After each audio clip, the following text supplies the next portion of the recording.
ചില visit visa ഹോൾഡേഴ്സിന് വളരെ ചെറിയൊരു സാലറിക്കൊക്കെ ജോയിൻ ചെയ്യേണ്ടി വരും ബിക്കോസ് ഓഫ് ഫിനാൻഷ്യൽ സ്ട്രെസ്.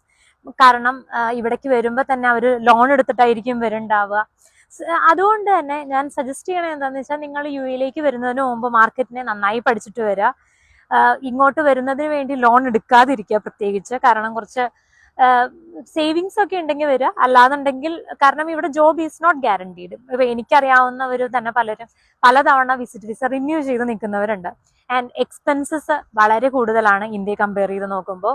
നിങ്ങളിപ്പോൾ ഒരു ഷെയർഡ് അക്കോമഡേഷൻ ആണ് 8 പേര് താമസിക്കുന്ന ഷെയർഡ് അക്കോമഡേഷൻ ആണെങ്കിൽ പോലും 500 AED ആണ് നിങ്ങളുടെ റെന്റ് ആയിട്ട് വരിക. പിന്നെ ഫുഡ് എക്സ്പെൻസസും വരുമ്പോൾ ഓൾമോസ്റ്റ് അറൌണ്ട് 400-500 AED. പിന്നെ ട്രാവലിങ്ങിന് വേറെ എക്സ്പെൻസസ് വരും. അപ്പോൾ ഓൾറെഡി യു എയിലുള്ള ആരെങ്കിലുമായിട്ടൊന്ന് സംസാരിക്കുക എത്രയാണ് എക്സ്പെൻസസ്. അപ്പൊ അതിനനുസരിച്ചുള്ള ഒരു സേവിങ്സ് കയ്യിൽ എപ്പോഴും കരുതുക. പിന്നെ 2 monthsനുള്ളിൽ ജോലി കിട്ടും എന്നുള്ള കാര്യത്തിൽ ഒരു ഗ്യാരണ്ടി ഇല്ല. അപ്പോൾ ചിലപ്പോൾ റിന്യൂ ചെയ്യേണ്ടി വരും. അപ്പൊ അതിനുള്ള പൈസയും ചിലപ്പോൾ നിങ്ങൾക്ക് കരുതേണ്ടി വരും. അപ്പോൾ നിങ്ങൾക്ക് റിസ്ക് എടുക്കണം, ഒരു ലക്ക് പരീക്ഷിക്കണം, ഭാഗ്യ പരീക്ഷണത്തിന് വരണം എന്നുണ്ടെങ്കിൽ like you are always welcome. പക്ഷെ ഒരു കാര്യം റിമെമ്പർ ചെയ്യുക, ഇന്ത്യയിൽ നിന്ന് തന്നെ UAE ജോബ്സ് കിട്ടുന്ന ആൾക്കാരുണ്ട്. ചില നല്ല കമ്പനീസ് നിങ്ങളുടെ വിസ എക്സ്പെൻസസും ഫ്ലൈറ്റും എല്ലാം കവർ ചെയ്യും.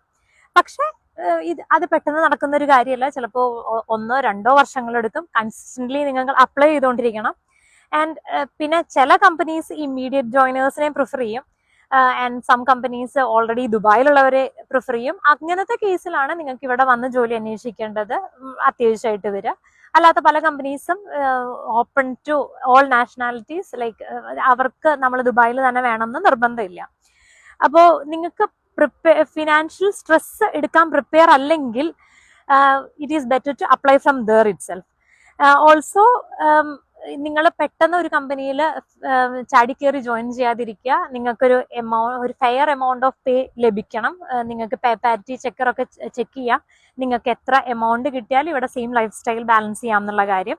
പിന്നെ വേറൊരു കാര്യം എന്താണെന്ന് വെച്ചാൽ, ഇവിടെ ഒരു പുതിയ പോളിസി ഓഫ് ഡൈവേഴ്സിറ്റി ഗവൺമെന്റ് കൊണ്ടുവന്നിട്ടുണ്ട്.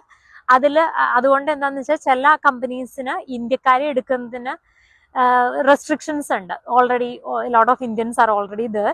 അപ്പോൾ അതുകൊണ്ട് അതും ഒന്ന് ശ്രദ്ധിക്കുക.